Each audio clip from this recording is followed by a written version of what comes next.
Hello friend, good morning. सकाळी मस्त मस्त चहा करून घेतला. चहा पिऊन मस्त फ्रेश वाटलं.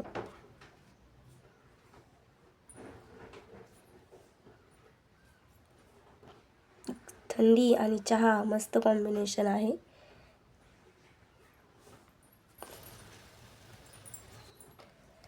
चहा करून घेतला, मस्त पेला आणि त्याच्यानंतर किचन वाटा आवरून घेतला.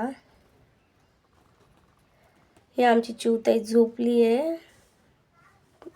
ती झोपली तोपर्यंत झाडांना पाणी घालून घेतलं.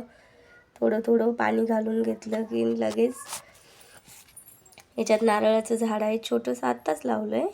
आणि हे झेंडूचं आहे, खूप मोठं झालं ते. आणि हे आमचं मोठं पिल्लू, ते आंघोळ करून फ्रेश झालं आहे. आणि हे त्याची आंघोळ होईपर्यंत हे उठून बसलं आहे. असं असतं रोज.